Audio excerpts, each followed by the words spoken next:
John did not ask to go to the village on a business trip, and he did not want to go. And who would want to go for a whole week to the bus ride from the city took 4 hours, and then from the district center in the car, which was supposed to take him another 4 minutes.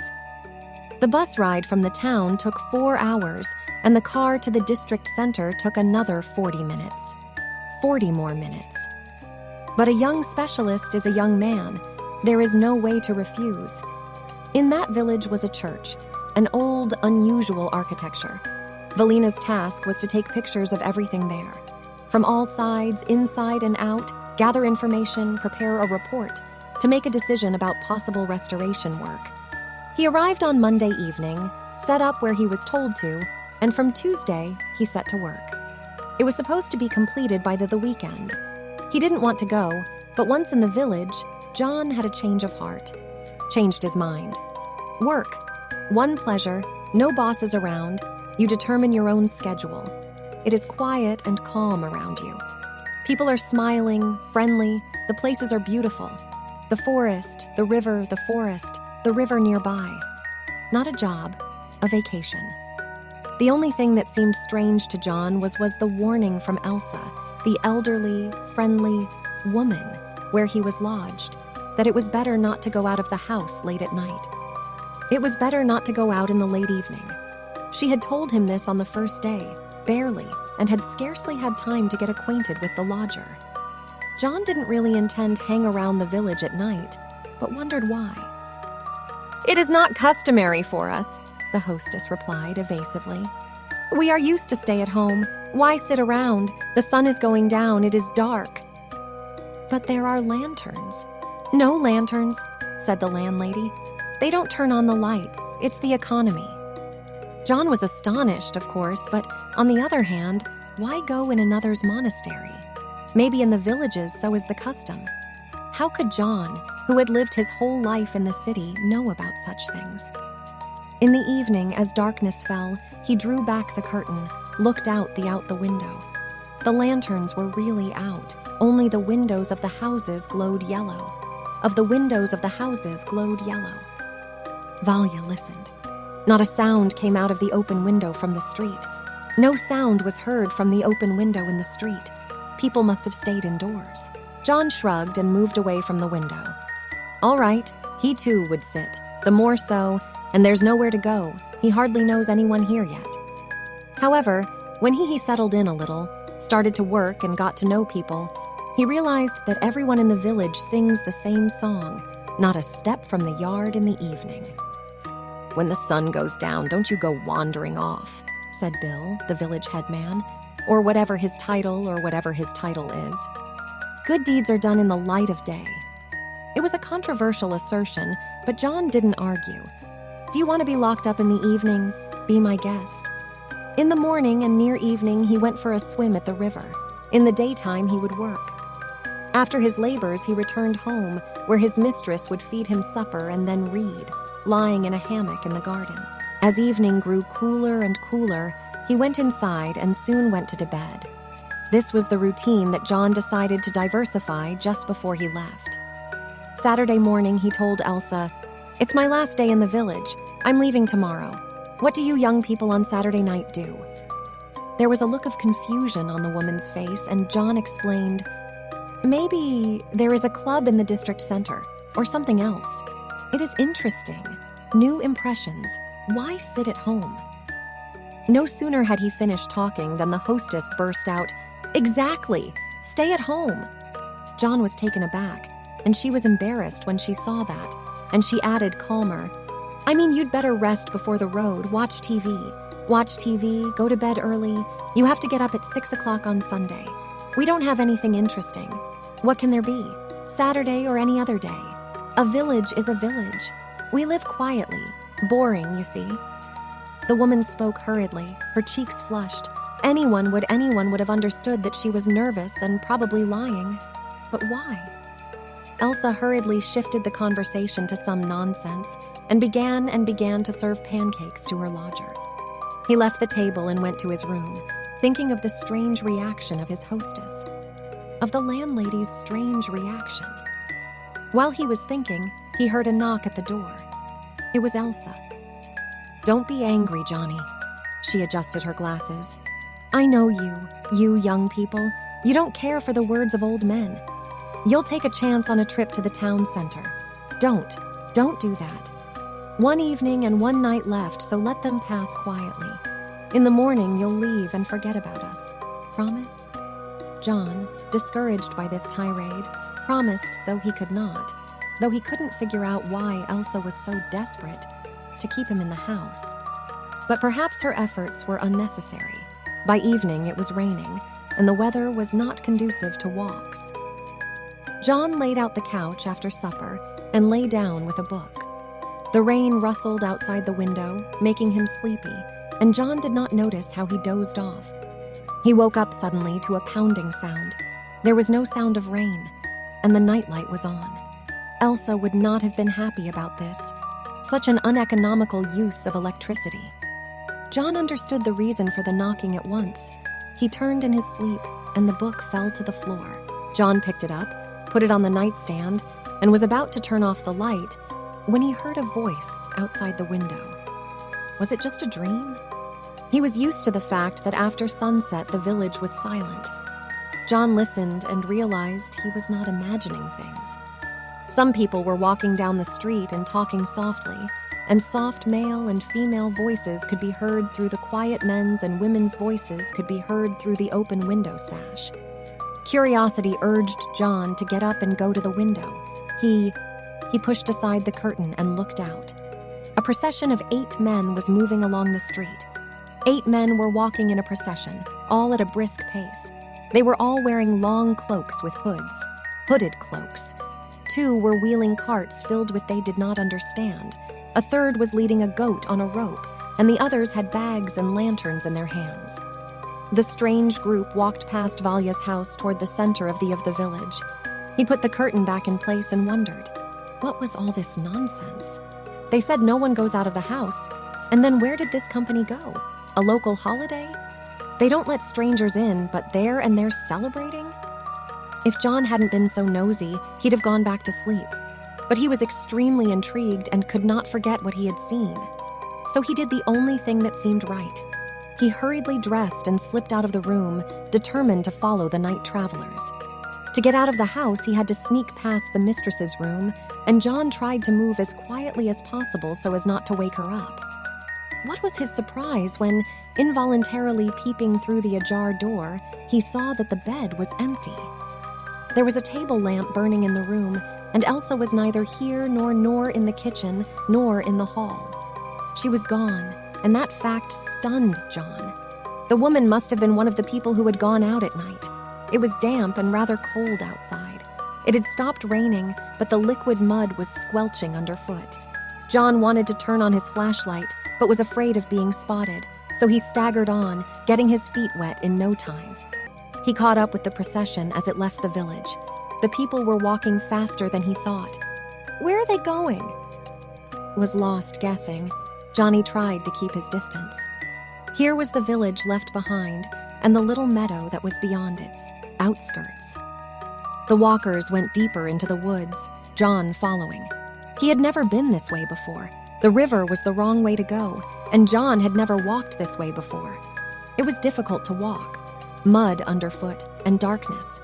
He was constantly afraid of stumbling, of falling. Should I turn around?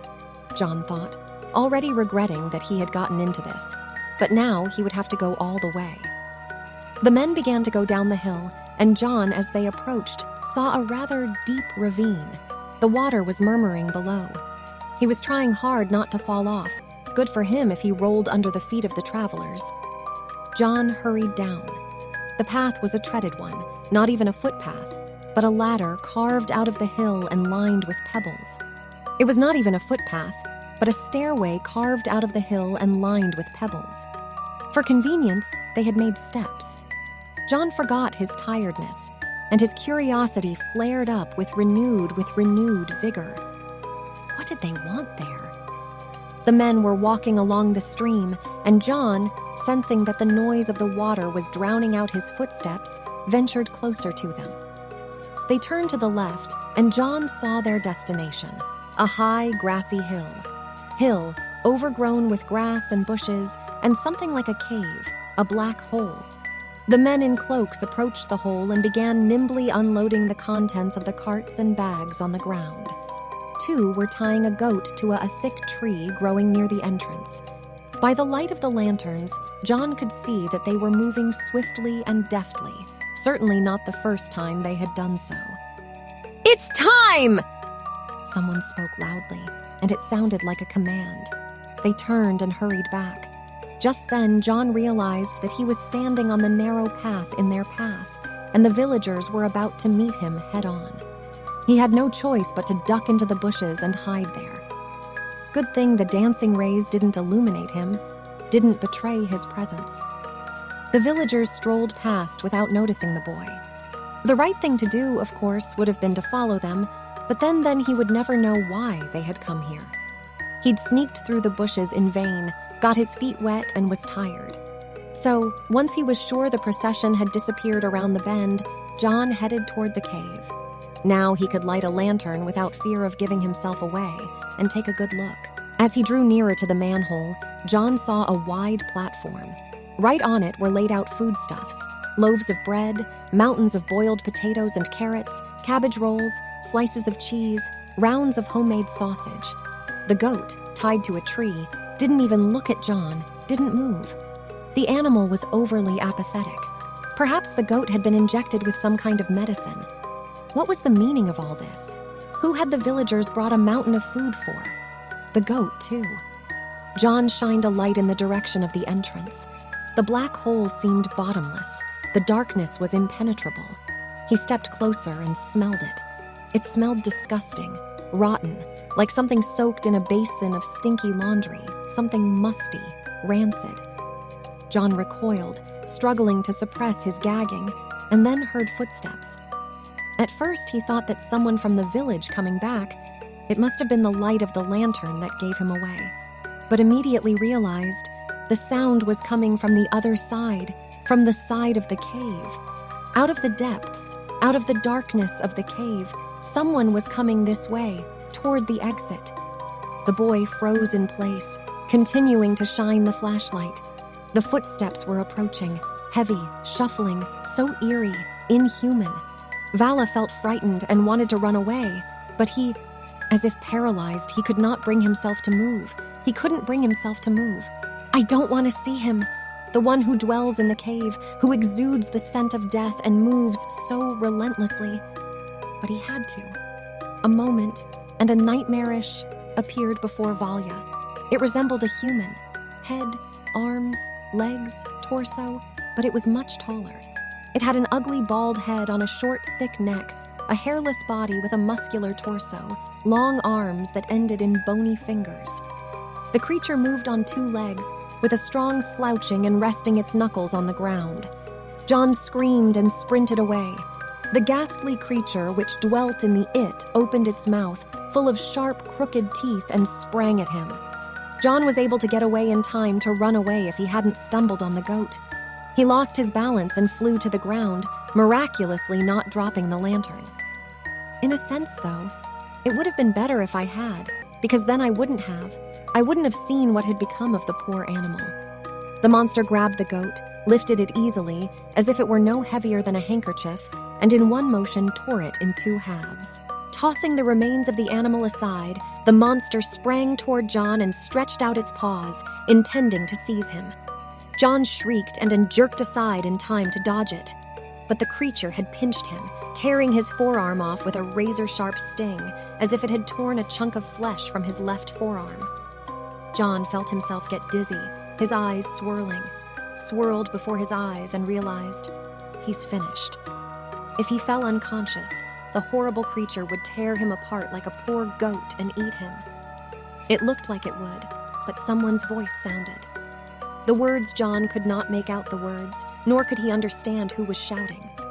All he felt was that he was being dragged somewhere, and before he lost consciousness, he heard the creature howl and disappear into the cave. When consciousness returned, John found himself lying on the couch in his room. I was dreaming, he decided with relief. but then saw Elsa and Bill leaning over him. Both were looking sternly, grudgingly. Bandaged arm was aching. How could he not have woken up when they bandaged it?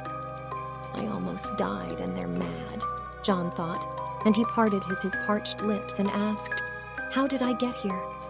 "They brought you on a cart. We barely made it," Elsa answered, and Bill added, "They heard you screaming, so they came back.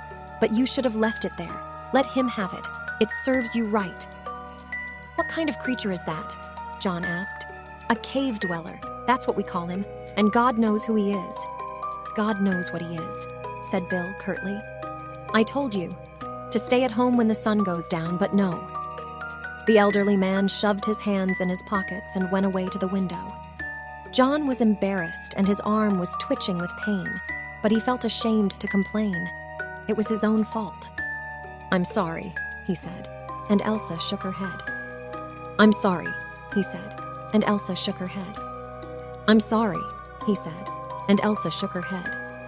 "Tomorrow, so you won't be here." He went out, and John tried to ask the landlady what had happened, about what had happened, and she reluctantly told him. If he had not seen it with his own, had not seen with his own eyes what Bill said was a caveman, ghoul and suffered from him, he would never have believed it. He would have thought that the woman was not right in the head. According to her, it appeared that the cave-dwelling ghoul had always lived here, since time immemorial. It had been a curse and a talisman at the same time. The ancestors of the people had learned to live with it and taught it to their children and grandchildren. For a long time now, the cave ghoul has not eaten human flesh, although he used to drag people away, kill them, and devour them in his lair. But more than 100 years ago, he somehow managed to curb it, to cope with him. Instead of human flesh, Ghoul began to eat what he brought the villagers. You had to do it once a week, on Saturdays. So you fed the monster and it didn't touch you in return? And it didn't touch you? John was amazed. And why didn't you kill it? First of all, you can't kill it just like that. He is bewitched, so my grandmother used to say. And secondly, there's no reason to. I told you, he protects the village from wild beasts. From, well, everything bad. We don't have crop failures or droughts. For example, it doesn't rain anywhere, but it will rain here if we need it. John didn't believe that, but he listened. The cave ghoul is fed and happy and we're fine. But at night, we stay indoors at night just in case. What if he decides to take a walk? He never goes out during the day, but at night, who knows? And me? How did you chase him away from me? How did you save me? John came to his senses. How? We threw salt. He can't stand salt. We always take it with us. In case he attacks one of ours. She sighed heavily and fell silent. I'm so sorry. I didn't know. I'll leave tomorrow. You can go on. No way, the woman exclaimed sorrowfully. It's a long time since the ghoul not tasted human meat for a long time. Now, she glanced at John's bandage, which was stained with blood. She smelled it again. It's bad. Oh, it's trouble. Elsa gave John an angry look and left. In the morning, a car came to pick him up. The landlady didn't deign to say goodbye. He saw her tinkering in the garden and shouted, "Thank you, goodbye." He didn't get a reply. Elsa she did not even turn around. She never forgave him. John barely made it to town. At first it was all right, but he got on a bus, but his temperature spiked on the way. His body was burning, his head was splitting, and his arm ached as if it had been burned by fire and sawn off with a rusty saw at the same time. After getting off the bus, he hailed a cab and drove to the hospital. John lay in a hospital bed for a long time. He barely remembered what had happened to him. The endless treatments, the injections, the antibiotics, flushes, IVs. The stern doctor said his arm was barely saved.